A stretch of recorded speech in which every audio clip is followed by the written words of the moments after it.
পাবনার সাথিয়ায় মধ্যরাতে সড়কে গাছ ফেলে বাস ট্রাক সহ অন্তত 40টি গাড়িতে ডাকাতির ঘটনা ঘটেছে।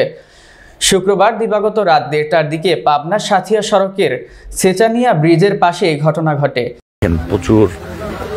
প্রচুর লোক এখানে।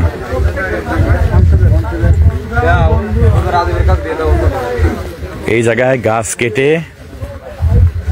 কেটে ফেলছে রাস্তার উপরে দেখেন গাছ কেটে ফেলছে। সাথিয়া থানার ভারপ্রাপ্ত কর্মকর্তা সাইদুর রহমান বিষয়টি নিশ্চিত করেছেন। পুলিশ ও স্থানীয়রা জানান, রাত 1:30টার দিকে সেচানিয়া ব্রিজের পাশে সড়কে গাছের গুঁড়ি ফেলে প্রথমে একটি পণ্যবাহী ট্রাক আটকে রেখে ডাকাত দলের সদস্যরা।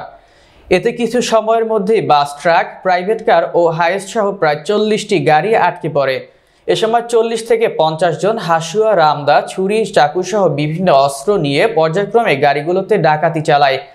গাড়ির গেট খুলতে দেরি করায় কিছু গাড়ি ভাঙচুর করে তারা।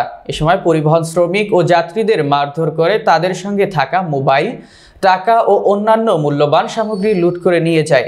প্রায় ঘণ্টাব্যাপী এ তাণ্ডব চলে বলে জানা যায়। ডাকাতির কবলে পড়া আব্দুস সালাম নামে এক ইসলামী বক্তা ফেসবুকে একটি দেওয়া এক ভিডিও বক্তব্যে বলেন, কিছুক্ষণ আগে এই সড়কে দুর্ধর্ষ ডাকাতির ঘটনা ঘটেছে। সড়কে গাছের গুঁড়ি ফেলে গাড়িগুলোকে ডাকাতি করেছেন। হুট করে আমাদের গাড়িতে আক্রমণ করে ডাকাত দলের সদস্যরা। বারবার গাড়িতে আঘাতের পর আমরা ড্রাইভারকে গেট খুলে দিতে বলি। গেট খুলে দিতে বললে ডাকাতরা ঢুকে ড্রাইভারের গলা ও পেটে চাকু ধরে। একইভাবে অন্যদের জিম্মি করে সব লুটে নিয়ে যায়। আমরা বলেছি, ভাই যা আছে সব নেন, কিন্তু কাউকে আঘাত করবেন না। আমাদের গাড়িতে কাউকে আঘাত করেনি। অনুরোধ করায় আমার দুটি মোবাইল দুটিই দিয়ে যায়। তিনি বলেন, একটা হায়াচে করে দেশে ফিরছেন এক প্রবাসী। এই গাড়িতে আক্রমণ করে কয়েকজনকে মারধর করে সব লুটে নিয়ে গেছে। একইভাবে সব গাড়িতে পর্যায়ক্রমে ডাকাতি চালায়, গাড়ি ভাঙচুর ও অনেকেই মারধর করে। স্থানীয় ইউপি সদস্য বাবু বলেন, ঘটনা শুনেছি, এখনো বিস্তারিত জানি না। তবে এই রাস্তাটি খুব বেশি ব্যস্ত না হলেও বেড়া বাঘাবাড়ি হয়ে ঢাকায় যাবার জন্য বেশ কিছু গাড়ি ওই রাস্তা দিয়ে যায়। এটি ডাকাতরা জেনেই গাছ ফেলে ডাকাতি করেছে।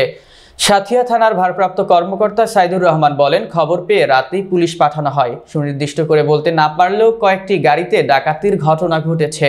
অভিযোগ পেলে তদন্ত করে ব্যবস্থা নেওয়া হবে। আমার প্রায় 25,000 টাকা নিছে, আর হচ্ছে ড্রাইভারের থেকে 2200 টাকার মতো নিছে। এত বড় গাছ ভাই, বিশাল গাছ ফেলাইছে।